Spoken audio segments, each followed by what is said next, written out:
Hi, I'm Seb, and for the past 5 months I've been living and working in Nice as part of the British Council Language Assistance Scheme. The third year abroad is quite a challenging time for those that choose to undertake it, especially when it comes to adapting to a completely different lifestyle and culture. In this documentary, we'll be following myself and 2 other assistants to give a little insight into what it is like to leave home and work in a completely different environment.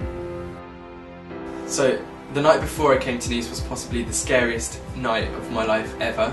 I really didn't know what to expect as I'd never been to Nice before, but I had everything ready, so the only thing to do after that was just to go.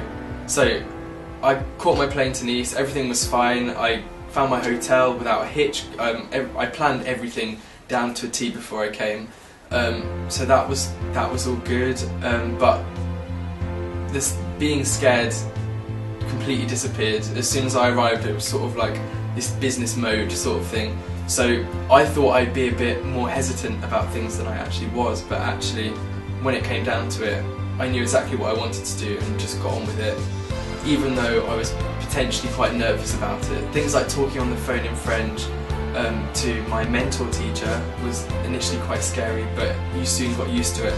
And now this is the second time that I arrived to Nice, and this time I started is to improve my pedagogical experience in working at school as a teacher of foreign languages.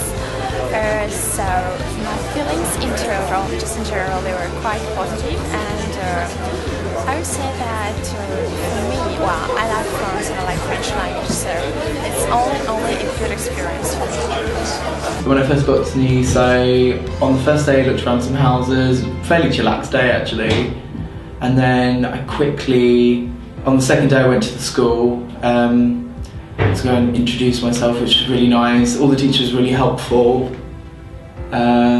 And then on the second day the second and third days I had 2 training days. One to meet all the other assistants, and that was really sweet actually, because even though we'd already met each other only for 5 minutes or so, we'd build up this sense of community and swapping Facebook details, and it was a really friendly atmosphere. Also the French staff, the ones in charge of sorting out the assistant placements in Nice, were all really friendly, and it was just a nice day. I really enjoyed it. It was sunny as well, which was great. Taking the step from living in one country to another is a bigger task than can be imagined. The differences between things such as banking and accommodation always prove to be a difficult task with someone who's not familiar with the French way of doing things. The first hurdle for me was definitely finding somewhere to live, because I couldn't live in the hotel forever. So before I came, luckily I'd lined up a few viewings, I had contact details, I had phone numbers, emails, details about prices and locations of places all over Nice. So all I had to do was arrange the viewings when I first arrived. So on my second day, so I'd been in Nice less than 24 hours, I came to see the flat which I'm currently sitting in, and it was a really good price in a fantastic location. The landlady was really, really friendly, and I just thought, I'm going to go for this because there's a chance it could be taken by someone else and it's perfect for what I want it for. So, the biggest surprise shock I had, which I thought would be fairly simple in France, was actually opening my bank account. It wasn't quite as easy as I was expecting to, whereas in England you just sign a few papers and it's yeah, cool, it's free. In France, slightly different. I had to sign maybe a wad of papers that was an inch thick, and then it took about a month before I actually got my card through. It was quite intense, talking to the man about all the details of my account and stuff, especially when I wouldn't say my French was poor, but when you're in a new banking details and stuff, it's a different level of French to what you normally for day-to-day conversation or what you might have learned in university. And then all these questions that you try to understand, and plus the little bit of nervousness because you've only just got there. It was hard, but it was also it was a challenge, which kind of enjoyed that as well. Of course, the main crux of the assistantship scheme is working in a school, helping the French students improve their spoken English. The assistants are placed in a variety of schools catering for different ages and levels, and each school provides a unique set of challenges and experiences to the assistant. Oui, alors le fait d'avoir un assistant permet d'améliorer les compétences langagières et communicationnelles des élèves. Ceci est rendu tout à fait possible grâce à la mise en place de groupes de travail, c'est-à-dire qu'une partie de la classe reste avec le professeur tandis que les autres élèves vont assister au cours de l'assistant.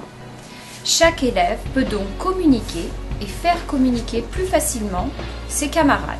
La barrière de la gêne de parler devant une classe nombreuse s'estompe. Le fait d'avoir un assistant permet aussi de renforcer la motivation des élèves par un apport spécifique lié à la qualité d'expression du locuteur qui est natif et à la proximité d'âge avec les élèves. Sa présence permet enfin de préparer les séjours de nos élèves qui sont concernés par une période de formation en entreprise dans un pays où la langue couramment utilisée sera celle de l'assistant.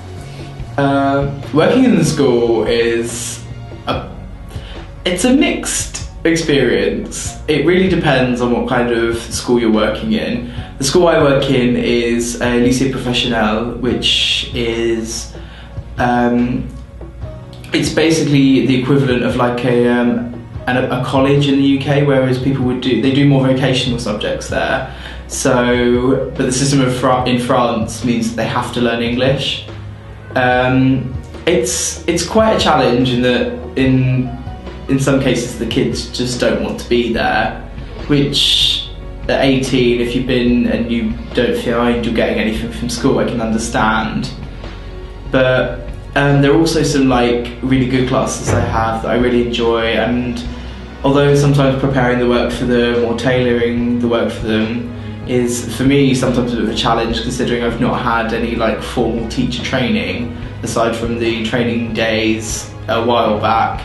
I got into the swing of it quite quickly, and it's just constantly thinking of fun things to do or things that are going to interest them or things they're struggling with, and tailoring exactly what they need to what you give them, if that makes sense. Being a teacher is quite a difficult profession, so it has some advantages and disadvantages. First, we'd like to talk about the advantages of this work.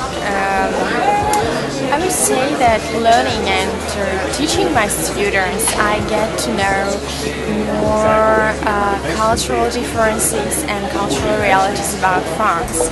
Preparing a lot of exercises and doing like listening comprehension, we are studying, me personally, I study a lot sur la culture, on the culture and traditions, and especially language. So, concerning the disadvantages, I have some problems with discipline, and sometimes I would say that it takes a lot of time to prepare some exercises, some work, and to prepare some historical information, because we also learn some more things about history, about literature, about just the language itself.